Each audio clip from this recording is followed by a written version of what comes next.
गुरुमुखो, भजन सिमरन के बिना कर्मों का बीज कभी नष्ट नहीं होता। प्रभु नाम के सिमरन के बिना मन वचन कर्म से संचित कर्म से छुटकारा कभी नहीं मिलता। संत महापुरुषों की सुसंगति और नाम की कमाई न करने से काल निरंतर जीव को लूटता रहता है, अर्थात समय बीतता जाता है और जीव अपने शुभ कर्मों की संचित पूंजी को वर्तमान समय में यूं ही खर्च करता रहता है। इस समय में शुभ कर्मों की ओर ध्यान न देने से सारी पूंजी हाथों से लुट जाती है। जीव मैल से मैल को धोना चाहता है, परंतु वह मलिनता कैसे दूर हो। जैसे किसी मैले कपड़े को धोना हो तो उसके लिए साबुन और साफ पानी की जरूरत होती है। पानी डालकर साबुन लगाकर रगड़ने पर ही कपड़ा साफ होता है। कोई चाहे कि मैले कपड़े को मैं कीचड़ से धोऊं और साफ हो जाए, ऐसा तो कभी हो नहीं सकता। ठीक उसी प्रकार मानव मन पर भी अशुभ कर्मों के संस्कार जन्म जन्मांतरों से आवरण बनते आ रहे हैं। यूं समझिए कि यह मलिन वस्त्र बन चुका है। अब यदि जीव चाहे कि इस मन को सांसारिक सुख भोग में लिप्त होकर इसे शुद्ध बना ले या इसके द्वारा भगवान को पा ले या बहुत दुखों से छुटकारा मिल जाए, ऐसा न तो आज तक हुआ है और ना ही कभी हो सकता है। इसकी मलिनता को धोने के लिए तो प्रभु गुरु को वीडियो लाइक करना, सब्सक्राइब करना प्लीज। बहुत मेहनत से वीडियो बनाता हूँ, वीडियो आपको पूरी देखनी है, आधी वीडियो मत देखा करो प्लीज। प्रेम के साबुन और नाम के पानी की जरूरत है। दोनों के प्रताप से ही इसकी मलिनता दूर हो सकती है। अर्थात नाम की कमाई का पानी मन पर डालोगे तो वह भगवत भक्ति की ओर लगेगा और प्रभु के चरणों में प्रेम बढ़ेगा। और इसी प्रेम के साबुन को लगाकर रगड़ो, मतलब मन को साधन नियम में लगाओ और निरंतर नाम सिमरन करते रहो, तो जन्म जन्मांतरों की मैल धुल जाएंगी। फिर क्या होगा? भेद अभेद, तर्क वितर्क, संशय भरम, राग द्वेष, ये सारे के सारे मलिन विकार दूर होते जाएंगे। सदगुरु से नाम की प्राप्ति करके जो जीव उनकी आज्ञा मानता है वही सच्चा गुरुमुख है। उस गुरुमुख के अंतर में नाम का निवास हो जाता है और उसके सारे भ्रम संशय दूर हो जाते हैं।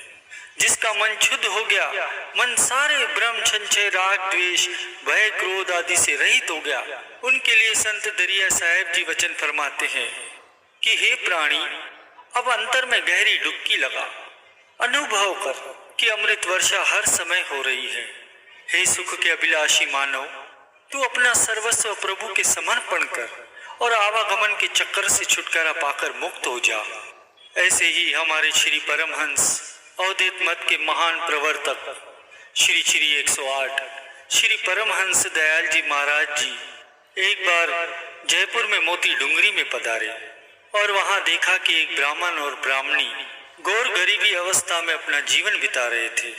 तब श्री गुरु महाराज जी को उनकी उस दयनीय अवस्था पर दया आ गई और उनके घर स्वयं पहुंच गए।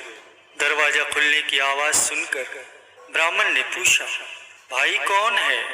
जब उसने श्री गुरु महाराज जी के दर्शन किए तो उनसे कहने लगा कि बाबा, हम किसी अतिथि का सम्मान नहीं कर सकते।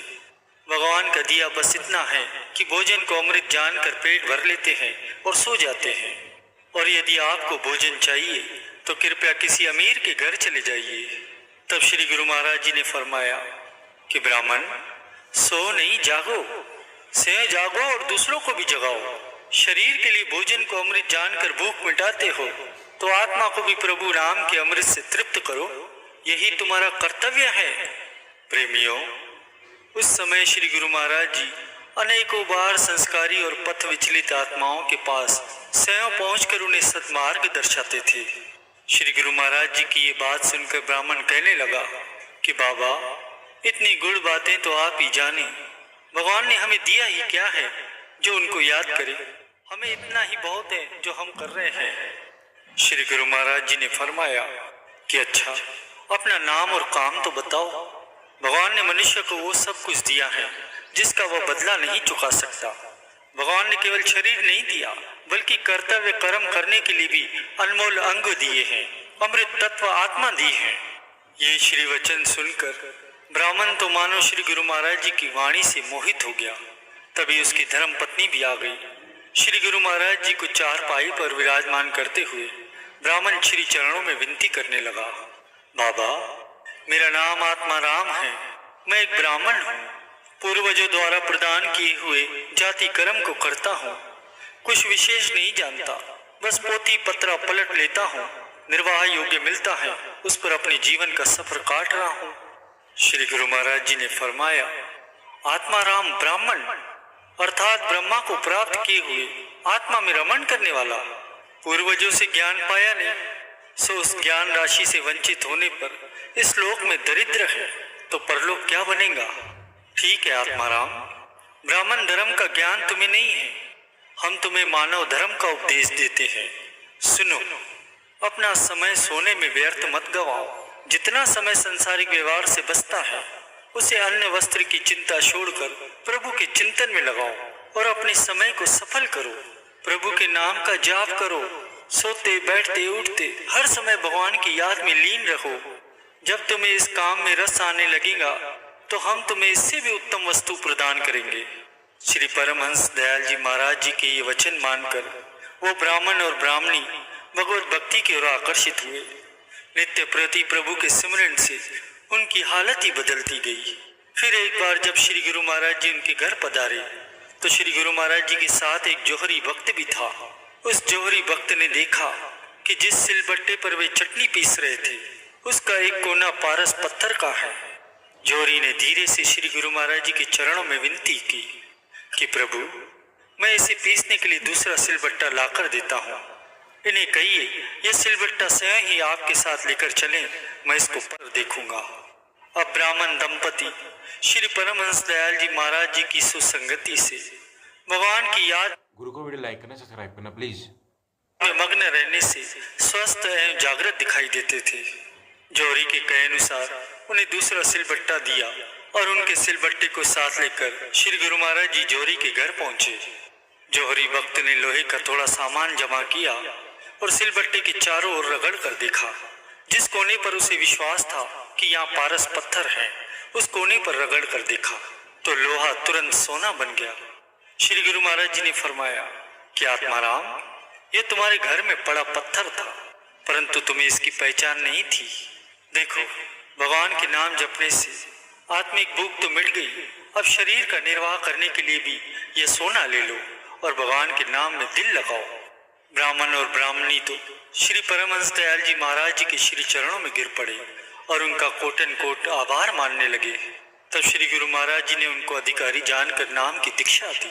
फिर वो ब्राह्मण और ब्राह्मणी आजीवन श्री चरणों में सुसंगति का लाभ उठाने लगे। मन का जन्म पदारथ पायो, ऐसो बहुर न आती, अब के मौसर ज्ञान विचारो, राम राम मुख गाती। सतगुरु मिलिया सुंज पिछाड़ी, ऐसा ब्रह्मा में पाती, सगुरा सुरा अमृत पीवे, निगुरा प्यासा जाती।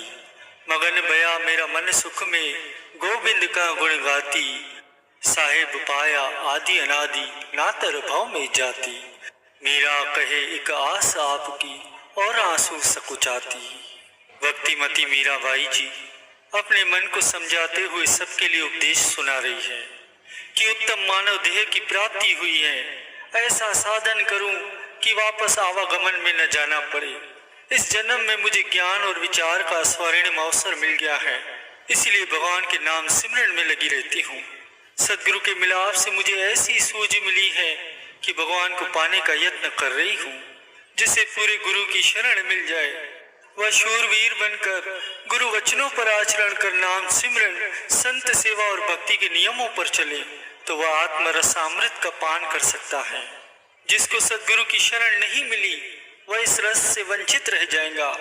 मुझे संत सदगुरु की शरण मिल गई है, उनसे युक्ति पाकर मैं भगवान के गुणानुवाद गाती हूँ और मेरा मन अमर सुख में मग्न हो गया है। हे प्रभु, अब मुझे आपका ही आश्रय है, मुझे अन्य किसी से कोई सरोकार नहीं है। प्रेमियों, वर्तमान समय में संत महापुरुष ही जीवों को भक्ति का पथ सुझाते हुए उपदेश देते हैं कि सौभाग्यशाली है वे गुरुमुख जन जिन्हें दुर्लभ मानव जन्म की प्राप्ति हुई एवं पूर्व पुण्य संस्कारों के उदित होने पर सद्गुरु से मिलाप हो गया। इस स्वर्णिम अवसर को पाकर गुरुमुखों को भक्ति के साधन अपनाते हुए नाम सिमरन सत्संग सेवा से लाभ उठाते हुए आत्मिक सुख रूपी अमृत का पान करना चाहिए। दिव्य आनंद को जीवन में भरना चाहिए। इस परम सुख को पाकर मालिक की दरगाह में उज्जवल मुख हो जाना है और उनकी प्रसन्नता को पाना है। यही मनुष्य जन्म का वास्तविक ध्येय है। गुरु को वीडियो लाइक करना, सब्सक्राइब करना प्लीज़।